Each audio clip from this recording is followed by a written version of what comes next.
ಪ್ರಜ್ವಲ್ ರೇವಣ್ಣ ವಿರುದ್ಧದ ಅತ್ಯಾಚಾರ ಪ್ರಕರಣಕ್ಕೆ ಸಂಬಂಧಪಟ್ಟ ಹಾಗೆ ಒಂದು ಪ್ರಕರಣದ ವಾದವನ್ನ ಆಲಿಸಿಯಾಗಿದೆ. ಈಗ ತೀರ್ಪನ್ನ ಕಾಯ್ದಿರಿಸಿದೆ ಕೋರ್ಟ್.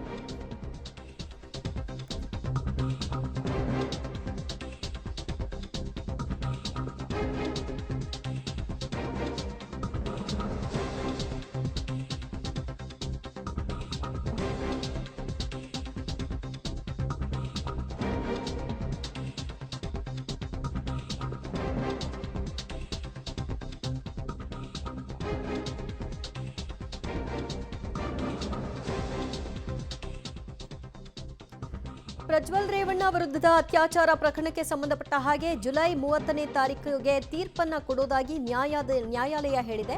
ಅಪರಾಧಿನ ಅಥವಾ ನಿರಪರಾಧಿನ ಅನ್ನೋದು ಜುಲೈ 30ನೇ ತಾರೀಕು ನಿರ್ಧಾರ ಆಗುತ್ತೆ. ಕೆಆರ್ ನಗರ ಸಂತ್ರಸ್ತೆ ಪ್ರಕರಣಕ್ಕೆ ಸಂಬಂಧಪಟ್ಟ ಹಾಗೆ ವಿಚಾರಣೆಯನ್ನ ಪೂರ್ಣಗೊಳಿಸಲಾಗಿದೆ. ಜುಲೈ 30ನೇ ತಾರೀಕು ತೀರ್ಪನ್ನ ಕಾಯ್ದಿರಿಸಿದೆ ಜನಪ್ರತಿನಿಧಿಗಳ ಕೋರ್ಟ್. 14 ತಿಂಗಳ ಅವಧಿಯಲ್ಲಿ ಈಗಾಗಲೇ ಜೈಲಿನಲ್ಲೇ ಇದ್ದಾರೆ ಪ್ರಜ್ವಲ್ ರೇವಣ್ಣ.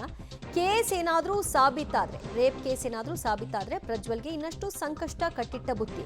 ಏನಾಗುತ್ತೆ ಅನ್ನೋದನ್ನ ಕಾದು ನೋಡಬೇಕು. ಜುಲೈ 30ನೇ ತಾರೀಕು ಇದರ ತೀರ್ಪು ಗೊತ್ತಾಗುತ್ತೆ. ಕೆಆರ್ ನಗರ ಸಂತ್ರಸ್ತೆ ದಾಖಲು ಮಾಡಿದಂತಹ ಅತ್ಯಾಚಾರ ಪ್ರಕರಣಕ್ಕೆ ಸಂಬಂಧಪಟ್ಟ ಹಾಗೆ ಎಲ್ಲ ವಿಚಾರಣೆಯನ್ನ ಪೂರ್ಣಗೊಳಿಸಲಾಗಿದೆ. ಇದೊಂದು ಪ್ರಕರಣದ ವಿಚಾರಣೆ ಪೂರ್ಣ ಆಗಿರೋದ್ರಿಂದ ಇದರಲ್ಲಿ ಏನಾಗುತ್ತೆ ಅನ್ನೋದು ಸದ್ಯದ ಕುತೂಹಲ. 30ನೇ ತಾರೀಕು ತೀರ್ಪು ಬರುತ್ತೆ.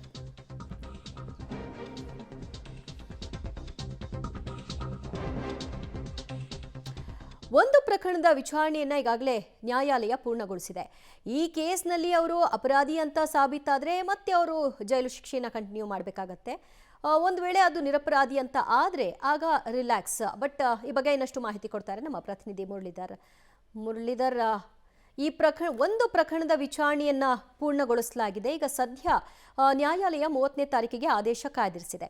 ಸೊ ಈಗ ಈ ಪ್ರಕರಣದಲ್ಲಿ ಅವರು ಅಪರಾಧಿ ಅನ್ನೋದೇನಾದರೂ ಸಾಬೀತಾದ್ರೆ ಏನಾಗುತ್ತೆ, ನಿರಪರಾಧಿ ಅಂತ ಸಾಬೀತಾದ್ರೆ ಜೈಲಿನಿಂದ ಮುಕ್ತಿ ಸಿಗುತ್ತೆ. ಯಾಕಂದ್ರೆ ಒಂದೇ ಪ್ರಕರಣದಲ್ಲಿ ಇದಾಗಿರೋದ್ರಿಂದ ಜೈಲಿನಿಂದ ಮುಕ್ತಿ ಅಂತ ಇಲ್ಲ ಅಲ್ವಾ? ದಿವ್ಯ, ಏನಂದರೆ ಪ್ರಮುಖವಾಗಿ ಪ್ರಜ್ವಲ್ ರೇವಣ್ಣ ಅವರ ವಿರುದ್ಧ 3 ಅತ್ಯಾಚಾರ ಪ್ರಕರಣಗಳನ್ನು ದಾಖಲು ಮಾಡಿರುವಂಥದ್ದು. 3 ಅತ್ಯಾಚಾರ ಪ್ರಕರಣಗಳ ಪೈಕಿ ಒಂದು ಅಂದರೆ ಕೆಆರ್ ನಗರದ ಸಂತ್ರಸ್ತೆ ಏನಿದ್ರು ಆಕೆಯನ್ನು ಅತ್ಯಾಚಾರ ಆಗಿತ್ತು. ಅದಕ್ಕೆ ಸಂಬಂಧಪಟ್ಟಂತೆ ಸಾಕಷ್ಟು ಟೆಕ್ನಿಕಲ್ ಎವಿಡೆನ್ಸ್ಗಳು ಮತ್ತು ಮೊಬೈಲ್ ಫುಟೇಜಸ್ಗಳೇನಿತ್ತು ಅದು ಮೊಬೈಲ್ ಫುಟೇಜ್ಗಳು ಹೆಚ್ಚಾಗಿತ್ತು. ಜೊತೆಗೆ ಆಕೆಯನ್ನು ಅಪಹರಣ ಕೂಡ ಮಾಡಿದ್ರು. ಅಪಹರಣ ಮಾಡಿದ ಹಿನ್ನೆಲೆಯಲ್ಲಿಯೇ ಅವರ ತಂದೆ ರೇವಣ್ಣ ಅವರು ಕೂಡ ಜೈಲಿಗೆ ಹೋಗಿ ಜೈಲಿಂದ ಹೊರಗಡೆ ಬರಬೇಕಾದಂಥ ಅನಿವಾರ್ಯ ಪರಿಸ್ಥಿತಿ ಎದುರಾಗಿತ್ತು. ಆ ಹಿನ್ನೆಲೆಯಲ್ಲಿ SIT ಅಧಿಕಾರಿಗಳು ಯಾವುದು ಟೆಕ್ನಿಕಲ್ ಆಗಿ ಸೌಂಡ್ ಇದೆ ಮತ್ತು ಟೆಕ್ನಿಕಲ್ ಎವಿಡೆನ್ಸ್ಗಳು ತುಂಬಾ ಸ್ಟ್ರಾಂಗ್ ಇದಾವೆ ಆ ಪ್ರಕರಣನ ಮುನ್ನೆಲೆಗೆ ತರುವಂಥದ್ದು ಮತ್ತು ಅದನ್ನ ಚಾರ್ಜ್ ಫ್ರೇಮ್ ಮಾಡುವಂಥ ಒಂದಷ್ಟು ಕೆಲಸವನ್ನು ಮಾಡಿದ್ರು. ಅದೇ ರೀತಿಯಲ್ಲಿ ಕಳೆದ 4 ತಿಂಗಳ ಹಿಂದೆ ಈ ಪ್ರಕರಣದ ಚಾರ್ಜ್ ಫ್ರೇಮ್ ಆಗಿತ್ತು. ನಿರಂತರವಾಗಿ ಡೇ ಬೈ ಡೇ ಏನು ಅರ್ಜಿ ವಿಚಾರಣೆಯನ್ನ ಕೈಗೆತ್ಕೊಂಡಂತ ನ್ಯಾಯಾಲಯ ಸಾಕ್ಷಿಗಳ ಹೇಳಿಕೆ ಇರ್ಬೋದು, ಸಂತ್ರಸ್ತೆಯ ಹೇಳಿಕೆ ಇರ್ಬೋದು ಮತ್ತು ಆರೋಪಿಯ ಹೇಳಿಕೆ ಇರ್ಬೋದು, ಆರೋಪಿ ಪರ ವಕೀಲರ ವಾದ ಮತ್ತು SIT ಪರ ವಾದ, ಈ ಎಲ್ಲ ಕೂಡ ವಾದ ಪ್ರತಿವಾದವನ್ನು ಆಲಿಸಿ ಈಗ ಸಂಪೂರ್ಣವಾಗಿ ವಿಚಾರಣೆಯನ್ನು ಮುಕ್ತಾಯಗೊಳಿಸಿರುವಂಥದ್ದು. ವಿಚಾರಣೆಯನ್ನು ಮುಕ್ತಾಯಗೊಳಿಸಿ ಇದೇ ತಿಂಗಳ 30ನೇ ತಾರೀಕು ಆದೇಶವನ್ನು ಅಂದರೆ ಅಂತಿಮ ತೀರ್ಪು ಏನಿದೆ ಅಂತಿಮ ತೀರ್ಪನ್ನು ಕಾಯ್ದಿರಿಸಿದ್ದಾರೆ. ಅಂತಿಮ ತೀರ್ಪಿನಲ್ಲಿ ಯಾವ ರೀತಿಯಲ್ಲಿ ಪ್ರಜ್ವಲ್ ರೇವಣ್ಣಗೆ ಸಿಹಿ ಸಿಕ್ಕುತ್ತಾ ಅಥವಾ ಕಹಿಯನ್ನೇ ಕಂಟಿನ್ಯೂ ಆಗಿ ಅವರು ಅನುಭವಿಸ್ಬೇಕಾಗತ್ತಾ ಅನ್ನೋದ್ರ ಬಗ್ಗೆ ಕಾದು ನೋಡ್ಬೇಕಾದಂಥದ್ದು.